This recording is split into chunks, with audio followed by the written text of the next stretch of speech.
120 शब्द प्रति मिनट शुरू। सभापति महोदय, मैं रक्षा मंत्रालय की मांगों का समर्थन करने के लिए खड़ा हुआ हूं। वर्तमान घटनाओं से पता चलता है कि संसार का हर देश अपनी सुरक्षा के बारे में चिंतित है और उसके लिए हर प्रयत्न कर रहा है।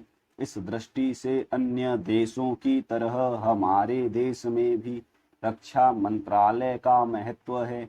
मुझे इस बात की खुशी है कि जहां अन्य मंत्रालयों की उनके पिछले सालों के कामों के बारे में काफी आलोचना हुई है, वहां इस मंत्रालय की कम आलोचना हुई है।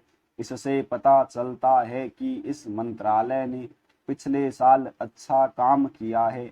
मोटे तौर पर किसी भी देश की सुरक्षा नीति का लक्ष्य यह होता है कि दूसरे देशों, खास तौर से पड़ोसी देशों के साथ मित्रता के संबंध स्थापित हो और हम एक दूसरे के मामलों में हस्तक्षेप न करें। लेकिन उसके साथ यह भी जरूरी होता है कि हम अपने देश की सीमाओं और अखंडता की रक्षा करें। इसलिए हमारे देश का यह कर्तव्य हो जाता है कि हम अपने पड़ोसियों के कार्यों पर पूरी नजर रखें, क्योंकि आज तक हमारे देश पर जो संकट आए वे हमारे पड़ोसियों से आए हैं। 1965 में पाकिस्तान के साथ जो लड़ाई हुई और उसके बाद ताशकंद में जो समझौता हुआ, वह सिर्फ कागज पर ही रहा। पाकिस्तान ने उस पर कोई अमल नहीं किया। इस दृष्टि से बहुत जरूरी है कि हम अपने देश की सुरक्षा की हर तरह से व्यवस्था करें। हमारा उद्देश्य दूसरों पर आक्रमण करना नहीं है, लेकिन यदि हम पर कोई आक्रमण करे तो हम में इतनी शक्ति अवश्य होनी चाहिए कि हम उसका डटकर सामना कर सके। आप जानते हैं कि पिछले दिनों पाकिस्तान को अमेरिका और चीन से काफी मदद मिली है। रक्षा मंत्रालय की रिपोर्ट में भी कहा गया है कि पिछले साल अमेरिका ने पाकिस्तान को 1500 करोड़ रुपए की फौजी सहायता दी है। आज जहां हम फौजी सामान के लिए अपने कारखानों की मदद से अपनी शक्ति बढ़ाने का प्रयत्न कर रहे हैं, वहां पाकिस्तान संसार के देशों से फौजी सामान खरीद रहा है। अपनी नीति के कारण वह सब देशों से लाभ उठा रहा है। मेरा सुझाव है कि हमको भी अपनी शक्ति बढ़ाने के लिए संसार के अन्य देशों से अधिक फौजी सामान खरीदना चाहिए। आज तिब्बत की सीमा पर चीन की 1.5 लाख फौज खड़ी है। सभापति महोदय, प्रतिदिन छोटी मोटी झड़पें होती रहती है। हमारी फौजें बड़े उत्साह से उनके मुकाबले में खड़ी है। उनके हौसले बहुत ऊंचे हैं, लेकिन हमारी सरकार का भी यह कर्तव्य है कि उनके हौसलों को कभी गिरने न दे। उन्हें हर तरह की सुविधा प्रदान की जाए जिससे उनका आत्मविश्वास बढ़े। मैं मंत्री महोदय से अनुरोध करूंगा कि सरकार अपनी नीतियों के प्रचार का काम ठीक प्रकार से अपनी फौजों से करे। उनको अच्छे अच्छे हथियार दे। अनुसूचित जातियों और आदिवासी जातियों के आयुक्त ने जो अपना प्रतिवेदन प्रस्तुत किया है, उस प्रतिवेदन को देखने से यह प्रतीत होता है कि इसको तैयार करने में उन्होंने बहुत परिश्रम से कार्य किया है। इसके लिए मैं उनको और उनके सहयोगियों को धन्यवाद देता हूं। परंतु साथ ही साथ इस प्रतिवेदन के संबंध में कुछ आवश्यक निवेदन भी करना चाहता हूं। पहली बात तो यह है कि इस प्रतिवेदन को देखने से ऐसा प्रतीत होता है कि इन कार्यों के लिए जिस धन का उपयोग होता है वह 3 साधनों से उपलब्ध होता है: केंद्र सरकार द्वारा, राज्य सरकार द्वारा और कुछ गैर सरकारी संस्थाओं द्वारा। प्रतिवेदन के अनुसार जितना धन इन कार्यों पर व्यय करने के लिए दिया जाता है उतना धन पूरी तरह से व्यय नहीं हो पाता।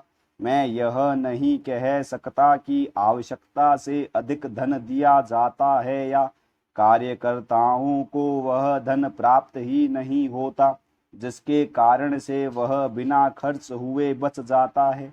मैं तो यह चाहता हूँ कि जितना धन दिया जाता है उसका पूरा उपयोग हो और आयुक्त को यह न कहना पड़े कि इस कार्य के लिए जितने धन की आवश्यकता थी उतना धन नहीं मिल पाया और विवश होकर हमको उस कार्य को बीच में ही रोकना पड़ा। जहाँ तक राज्य सरकारों का संबंध है, बहुत सी राज्य सरकारें अभी तक इस कार्य में असावधानी से काम ले रही है और इस कार्य को उपेक्षा की दृष्टि से देखती है।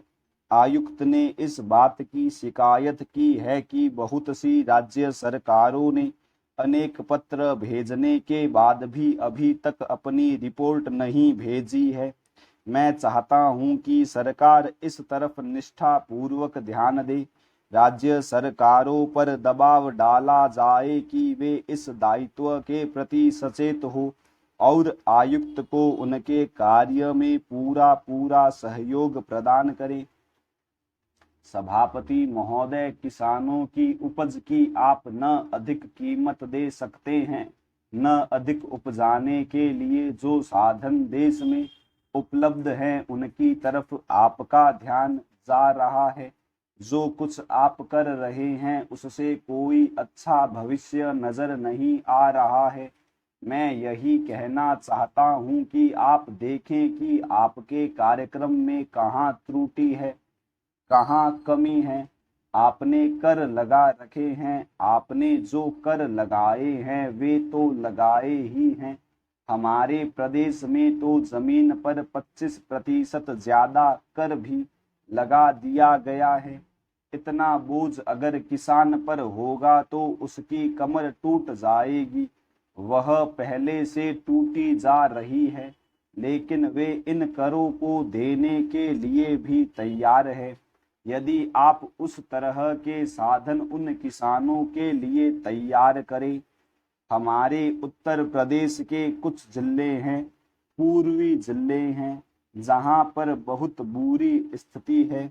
हमारे सदन के एक सदस्य ने रो रो कर आपको यह बताया था कि वहां लोगों को 2 रुपए मजदूरी में मिलता है। इतनी ही एक दिन की उनकी मजदूरी है। सरकार ने एक आयोग की नियुक्ति की थी ताकि वहां पर कुछ विकास के कार्य किए जाए। वह योजना भी अब खटाई में पड़ गई है।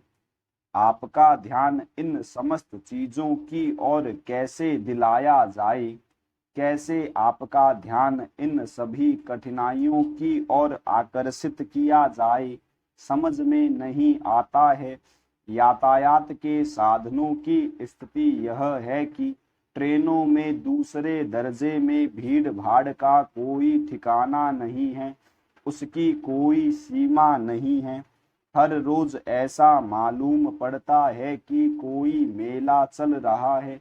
आपके पास अच्छे इंजन हैं, अच्छे गति वाले इंजन हैं, लाइन भी अच्छी है, तो क्यों नहीं दूसरे दर्जे के अधिक डिब्बे लगाए जाते हैं।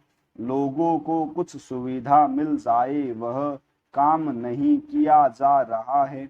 आपको किसान की, देहात में रहने वाले आदमी की, मजदूर की परवाह नहीं है जो समस्त कठिनाइयों को झेलता है। आपके सारे कार्यक्रम को पूरा करने की उसमें कहाँ से शक्ति आएगी, कैसे वे अधिक अन्न उपजाकर आपको दे सकेंगे।